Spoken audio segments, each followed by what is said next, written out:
finishing up Alex Approximately, which we began in our previous episode.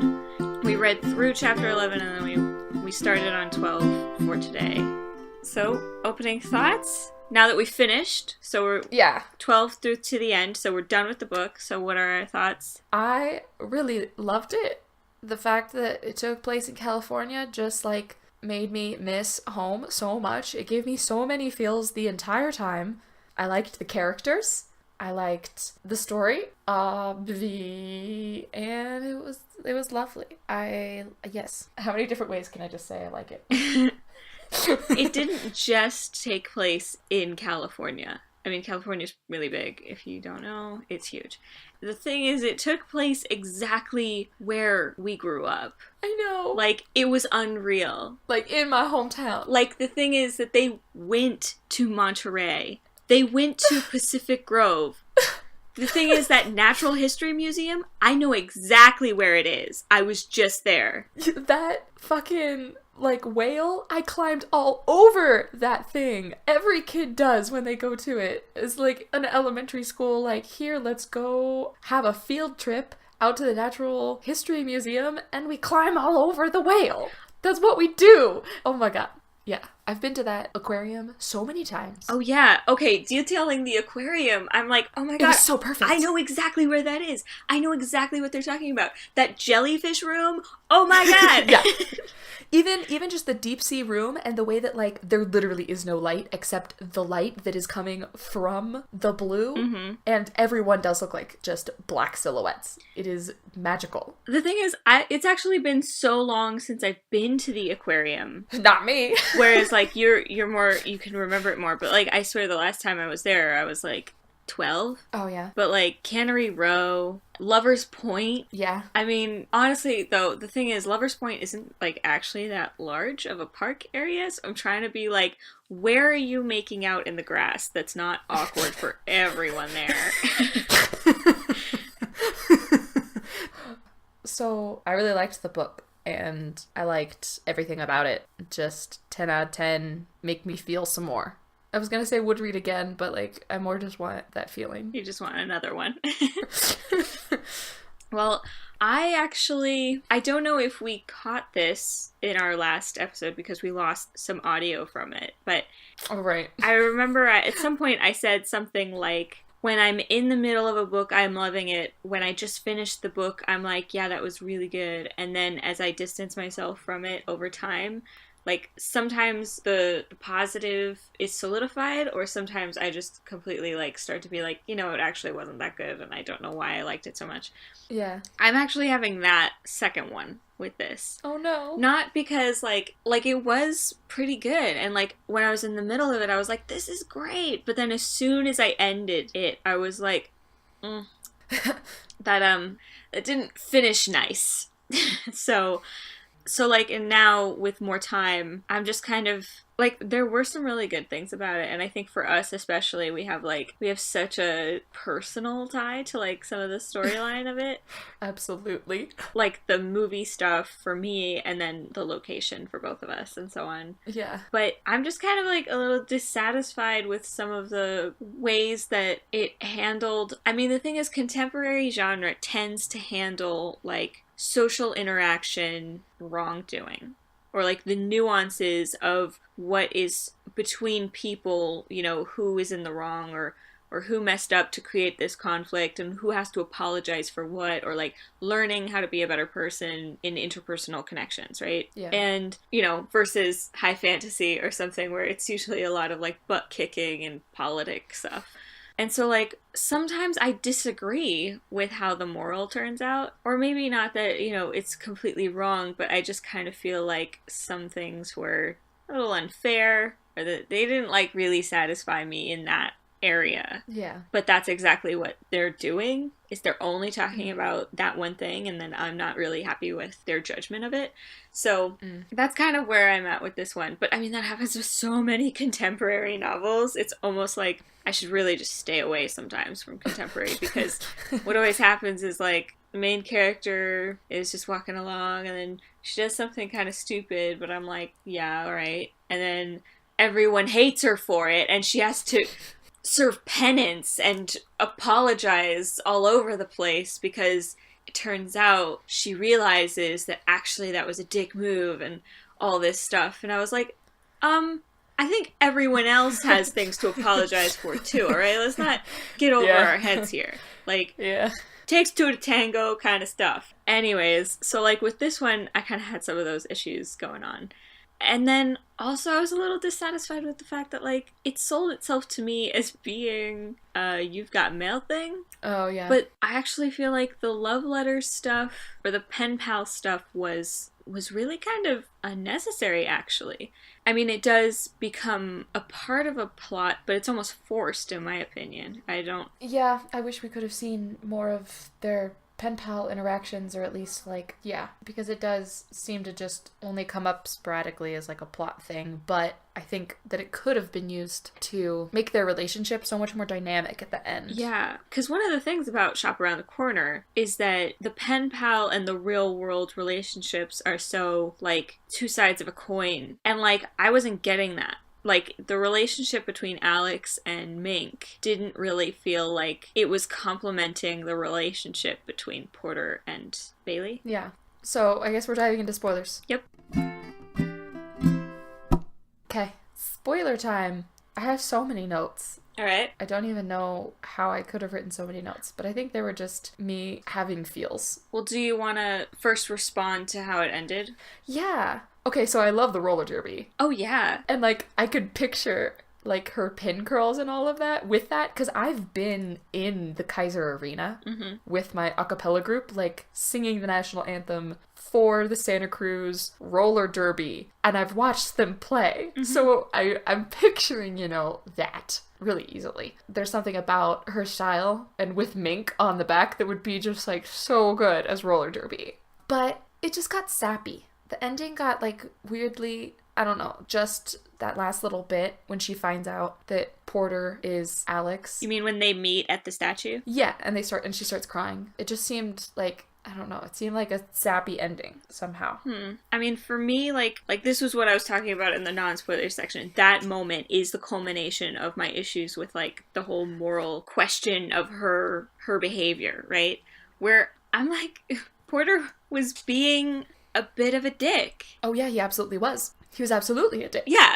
In Shop Around the Corner, like, I guess because it was a different time, like, I can kind of see it because Jimmy Stewart's character is totally, like, taking advantage. He has the upper hand and then he completely uses all of the information he has to park her in a corner and, like, coerce her. Yeah. And same thing happens in You've Got Mail. And then I'm like, it's the 90s? Does that change how I feel about it? But I'm also like, you know, whatever. It's the 90s. But it still is kind of like, wow, you're just completely, you know, playing a prank on the person you're supposed to really love. Like, yeah, it's kind of mean. And it's funny because, like, when I was so excited about this novel and I was so excited about talking about how much I love this kind of plot, it flew my brain that was also a problem of the plot. That I just forgot that that's an issue. But it is. And when the book ended, I realized, again, those problems. Especially because, like, the big issue between Porter and Bailey was that Porter was asking her to be completely honest. And as far as she knew, she was. She didn't make that pact with Alex. Oh, yeah, no. And the thing is that, like, if, you know, Porter was expecting her to tell him about Alex, and that would count as complete honesty and trust, Porter didn't tell her, so why should she? Yeah. So, like, it completely complicates that justification, and, like, for her to feel bad. Like, my problem with that scene at the statue is that she arrives and then it clicks for her that Porter is Alex, and then she's upset. It's shocking and everything, and then she's digesting it all and she realizes, like, that she feels sort of betrayed and that, oh wow, he must have felt that way, so that totally excuses everything that he did and she's just okay with it. And I'm like, no! Yeah. There's no reason for either of them to feel super betrayed like that, and, like, it frustrates me that Porter plays her like that. Yeah. Especially when he lets it go on. she's ready to end things. I mean, she's heartbroken, but she's like giving him back the shark tooth. And she's like really thinking that this is the end. And he's just letting her stew in her own misery about this. And it's like, there's no reason that this is justifiable, okay? Like, this is a dick move. And, you know, if you have a problem with her and you need her to be honest and open, and you're waiting for her to just magically know exactly what it is you want her to do, that's not the foundation of a good relationship, all right? You just have to be open and say, like, hey, wow, I just realized we met over the internet. And then you can kind of explain how that makes you feel, and then she can apologize for it. But she can't just know, okay? Especially when she thinks of Porter and Alex in two completely different areas of her life. There's literally no reason for her to connect the dots between them. I think it is kind of dumb. I understand, like, him feeling hurt and wanting her to, like, figure it out, but I'm like, okay, but that's not enough hints. I know you think they're enough hints because you know, but if you didn't know, just being like, hey, let's sit and, you know, watch this movie together. And then it's like... yeah, that's so not good enough. No. But I also, like, what a mind-blowing moment, I'm sure, on his end. Yeah, no, I can understand his initial reaction. Yeah. Although he got, like, too accusatory. I know that, like, you know, the shock of it and all, but he just immediately thought that somebody was messing with him. It's like, okay, you're not that important. Right? No one's gonna go cross country just to fuck with you. Yeah. Who cares? But the fact that like he's a little bit thrown and he has to take a minute to have a time to think, I get that. Yeah. But the way he dangles it over her head for, like, it wasn't just a couple of days or something. When I was talking about it being mind-blowing for him, I was more imagining him, like, sitting next to her in bed and, like, piecing together the mink that is the online with the her in real life, realizing, like, how unreal that is, that the person you love is also the person that you can share all this stuff with. And that's why he just keeps looking at her and smiling and being like, this is amazing. And this is so unreal. And he's like, that's really cute. And she's just sick and being like, I don't fucking get it. What the fuck? Yeah. Stop. Although I kind of am annoyed that for so long she doubted he had any knowledge of film. Especially after their conversation in the video store. Yeah. I'm like, are you hearing him? He totally loves this stuff. I know, but it's true. It starts to turn sour. He sort of gets that petulant thing. The way that he was before he really started opening up to her and getting defensive when they first met. And he was just such an ass. Where he's like doing shit just to make her do certain shit. Yeah. That was kind of like their initial interactions were always like him trying to get a rise out of her or something. Bitches be crazy. I really was not... I was mad at him. I was like, girl, leave him. I know. I was pissed too. And she fucking goes out. And he's like wanting to apologize. And it's like, no. And I'm like so glad that she didn't try to talk to him. I'm just like, no, leave him. Let him feel bad for that. Like... Ugh, it was dumb. But, like we were talking about with Monterey, and, like, the hashtag perfect date, because that place is so magical. Yeah, I just realized that all of my little tabbies are, Monterey, the whale sculpture. Yeah. At the Natural History Museum. Yeah. In Pacific Grove. The Kelp Forest exhibit. My mom told me that her company, they had prank days, and one day they put a man's office desk and all of his office materials in the tank, and he had to work in the tank that day. That's hilarious. And the jellyfish room is the other thing. Oh, and her relationship with Grace, too. I do that shit all the time. And it was like, yeah, it was just the wrong day. I could be a terrible friend, and I totally will, you know, look at my phone and be like, oh shit, I'm gonna text this person back. And then I just don't somehow. It happens all the time. Yeah, the thing is that I'm Grace in that situation. And I actually really appreciate how Bailey immediately took responsibility for that. Oh, yeah. And, like, because the point is that, like, when that happens, at least for me, is that, like, I don't really care about an apology. I mean, I do. But the point is that I just want to establish that that's not going to happen again. Yeah. And that's what Bailey says. Yeah. Because what always happens is that, like, friends will just say sorry and try to explain the situation. And it's like, I can be sympathetic to any kind of situation. I get it. But, like, when it's clear that that's, like, part of your personality. Yeah. I don't know if I can deal with that regularly, you know? Yeah. That was also a bad day for Grace. Like, I had a feeling, I was like, oh, something's going to be wrong with her relationship with her boyfriend, and that's why she wants to chat and needs that. And it's like, yeah, Bailey just sort of forgetting that and thinking of her as this, you know, stable thing that's going to be there forever and is so confident and never has problems. Yeah, especially because she's a popular girl that, like, Grace, who's somebody who has lots of friends, she needs someone who's going to be a solid, you know, not just a chat at a party. Yeah. But that same day is the day that Bailey sees Porter surf. Oh, yeah. And I love her reaction. Oh, yeah, me too. Because that's probably how I would be. Because, like, I think that's, you know, the moment you realize that Porter's actually, like, probably got international surfing chops. And she's like, holy shit! Are you kidding me? Oh my god, yeah. It was so beautiful. I started crying. She says, I crush my donut in my hand. Holy shit, I say in amazement. I think that's great. Oh my god. I thought that was adorable. When her mom kisses her and says, you know, he hasn't surfed like that since the shark, I started crying.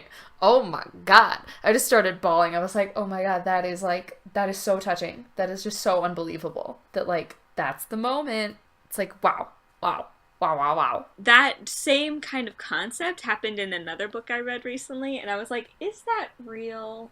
Where, like, the girl being a part of his life, like, fixes other parts of his life. But the thing is, like, she would never know because she didn't know him before they met, obviously, right? Yeah. And that only the people in his life are saying, like, no, he's so much better with you, and you don't know what it was like before, and all this stuff. That is one thing, and that's a trope, but I did think that there was something, I don't know, maybe it's because of their characters, and I felt their characters were well fleshed out, and so I could understand that, like, him starting to open up to someone else was helping him, like, get through his trauma, because that was also what was happening in her. Except that, okay, the deal is that, like, I wasn't trying to make it, like, a melodramatic trope.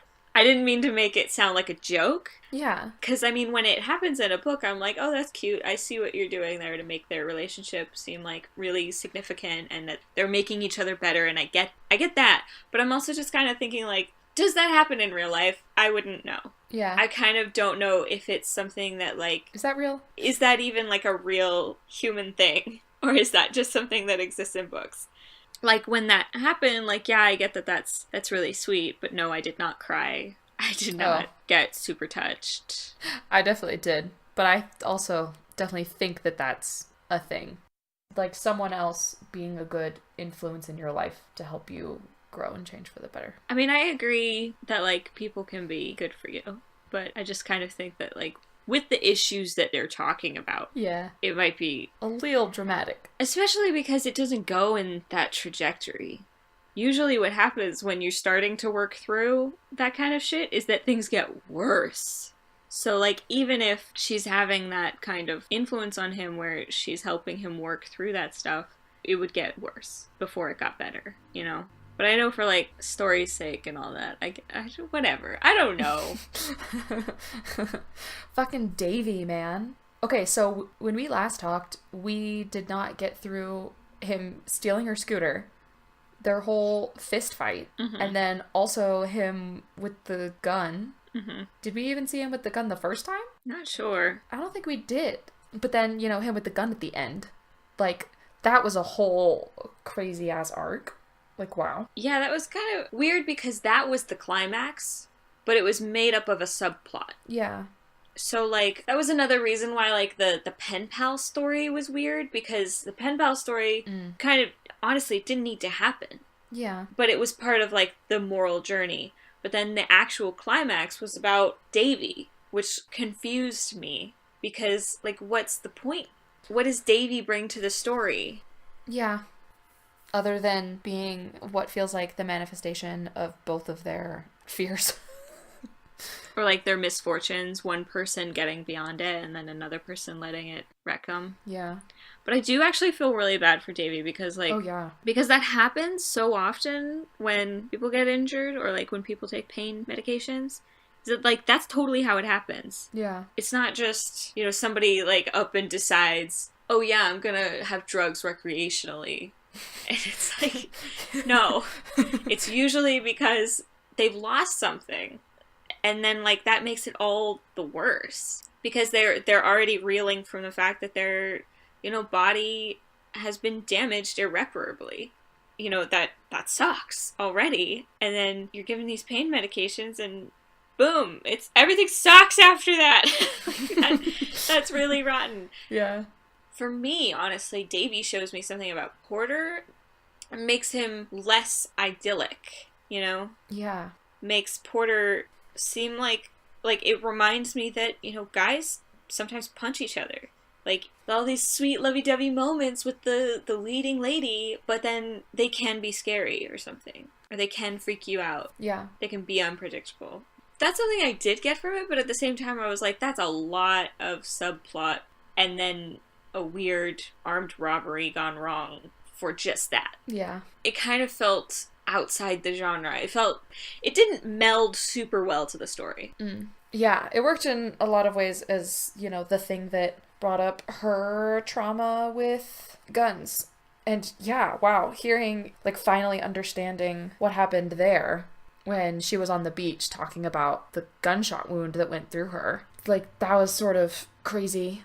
Yeah, I think some of that was brought about through Davy. So he seemed to just sort of be a character that forced them to face it. Yeah. Just funny. Which, because he doesn't face any of his own.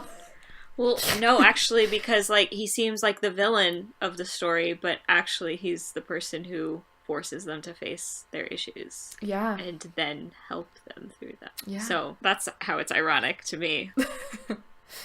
But I do feel bad for Davy, but I am kind of like, at a certain point, he has to be like, I can't be a part of this. You're on your own. So, a couple small little things. 10 Things I Hate About You quote. It was really good. Which one was that? I don't remember. I just wrote in my notes, the 10 Things I Hate About You quote equals good. Dude, they chose some good quotes. They did. I think that was like chapter 19 or something.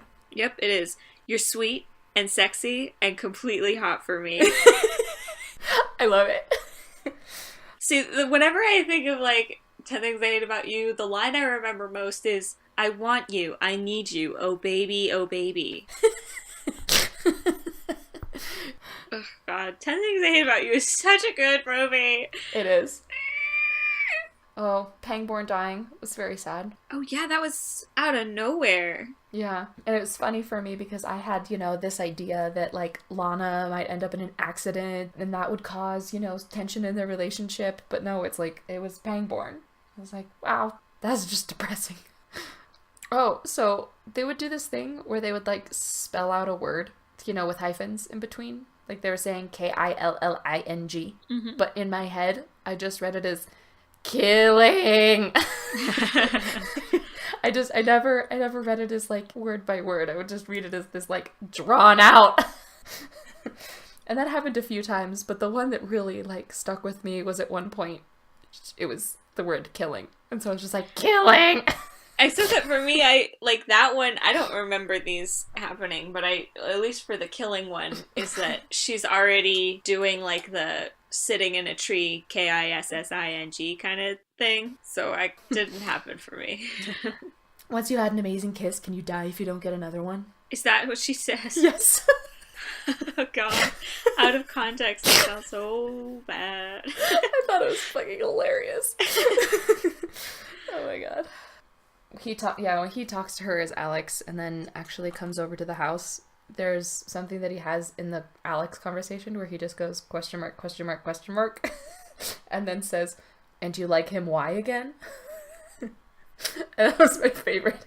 Because that's literally how you text. It's just like some question marks being like, when she wants to get naked on the beach, it's like they're clearly going to natural bridges.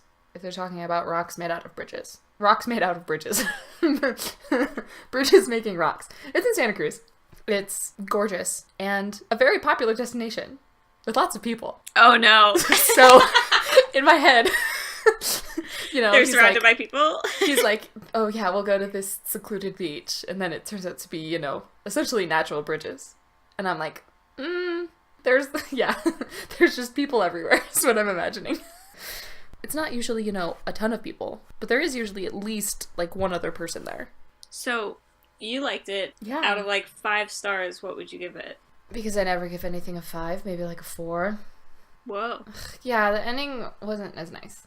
But definitely when I finished reading it, at the end of it, just because it made me so homesick, I was probably give it a 4. But I understand that it has its issues, and it's not perfect. I don't know, for me it could just be because I went into it expecting so much. That was totally unfair because I forgot about a fundamental issue with the Shop Around the Corner story. Yeah. But I think what also made that issue so much worse is that it's told in the first-person perspective of her. If it was in the first-person perspective of him, we're not as invested in the hours she spends by the phone wondering if he's going to call her and let her know what's wrong and, all the torture he puts her through. Yeah. So. Yeah, seriously. So, yeah, I don't know. I would probably give it, a 3. There were things about it that was really pretty good. Yeah. I would like to read another book by this author. I think this is her first one. Oh. She's probably going to come up with some good stuff. I think. Yeah. There's just a few issues with this one where certain things just didn't tie together well, or I feel like she was possibly there was the initial inspiration of Shop Around the Corner and then it became irrelevant, in my opinion. Yeah. Just because she infused it with so many other things. Yeah. I have a problem of doing that in my own stories. So I think because of that, I'm a little more forgiving. I do understand that when you read something like that has a whole bunch of subplots woven through that sort of relate but sort of don't really, it's cluttered. Okay, that's it for the podcast. Thanks for hanging out with us. I'm Kalinda. I'm Ivy. And we'll see you next time. Check you Bye. on the flip side. Bye. Oh my god.